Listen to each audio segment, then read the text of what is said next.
Hey guys, Benexo here, welcome to another garage review.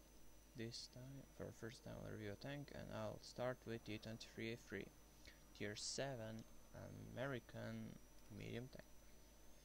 This tank was a gift tank, it is not in a tech tree. As you can see, no tires and premiums are here, or it's not in a gift shop, but they say they'll probably introduce it in gift shop or as a reward. That doesn't matter now. It's kinda alright. That was awarded for top 6,000 players, and in the World of Fire Clan War event, and I was on 4,000 place, so I got it due to a lot of playing in Clan Wars. And overall, this tank is pretty much a bad comet in my honest opinion. This is not too good and it's not too bad in anything. Well, let's get started. 1050 hit points from top of my head. Cheery has 1150 or 1250, T43 1100, Comet 1100, so it's downside of a hell pool of any tier 7 medium. It has pretty low weight, 36 tons, but it's medium tank, so shouldn't be heavy. Rather underwhelming horsepower per ton for it. It has 500 horsepower, which brings it with my setup to 13.77 horsepower, apologies. And it can mean that it's pretty sluggish to accelerate, but it keeps up with its top speed regularly. It drives around 50 cruising and can go up to 55 regularly, but it just goes 50-55 on average. Traverse speed is 40, it's good, and traverse 36, which is alright for a medium tank. It's nice flanking medium, I kinda like it. Armor will skip it, damage will skip it. View range 380, it's pretty nice for a medium tank that to do spotting. 380, that is view range that only Comet, Panther 1 and VK in its tier have. Rest of the tier 7 mediums have 370 and T20 has 390 meters view range, all with upgraded turrets. Armor doesn't have pretty much any armor.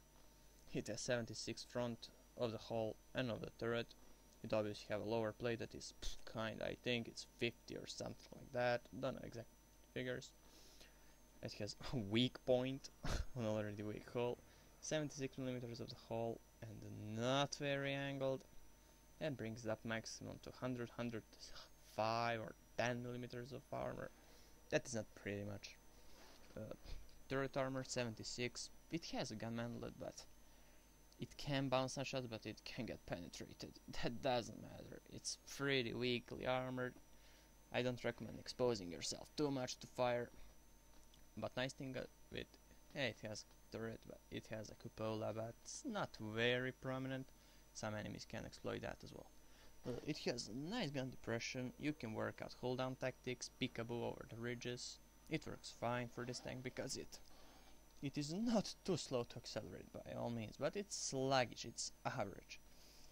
Pretty much like Comet, and I pretty much like this tank. Comparable to the Comet, very. Now, average shell damage and penetration rate of fire, that can be looked here. This gun is same top gun, top 76mm that is used on M4 Sherman. It has its same caliber, 76mm. Rate of fire is slightly increased. With rammer and 100% crew would reload 2.9 seconds probably, around 3 seconds. I don't have 100% crew yet. Average pen 128. That is underwhelming.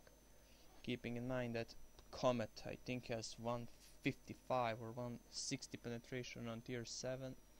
It's very underwhelming for a medium. Where it is? Oh, here it is.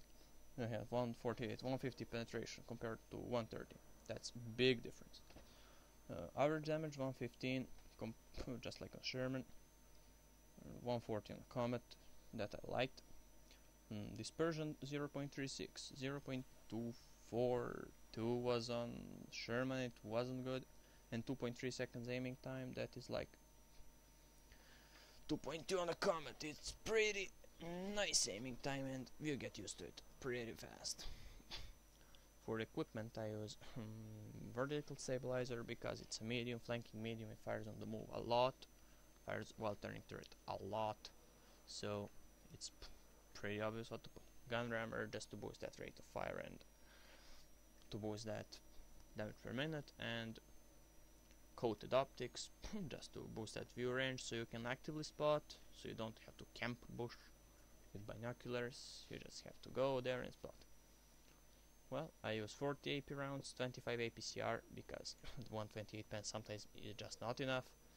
177 can make it work, and 19 high explosive because due to preferential matchmaking you can only get entire 8 games, and entire 8 games if you meet Rheinmetall or Styremil or Nashorn or any catch side of any French tank, it's nice to have those those high explosive rounds to just penetrate and do more damage than usual, do up to 200 damage per shot. It can melt those tank destroyers apart.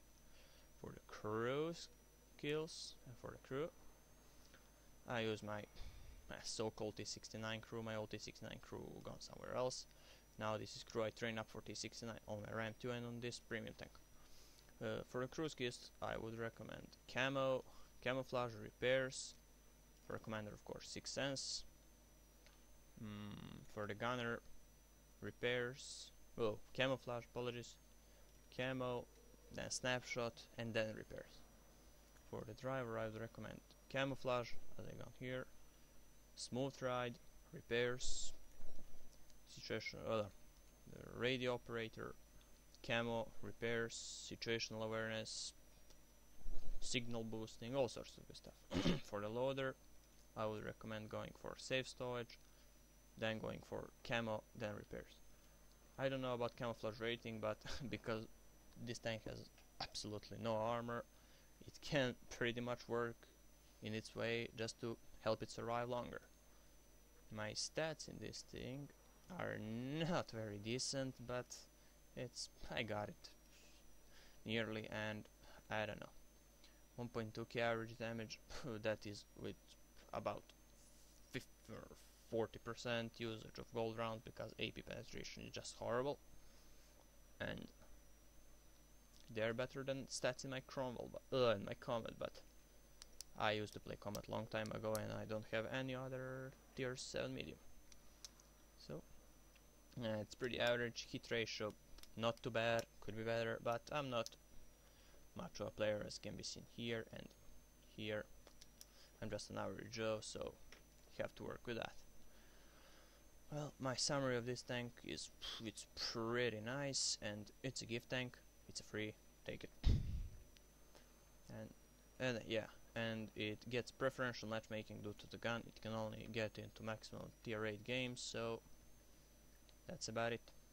Hope you enjoyed this video, and leave a feedback in the comments how you like it, what could I change, and this is only garage part, gameplay part coming when I get a new PC, so stay tuned for more. See ya.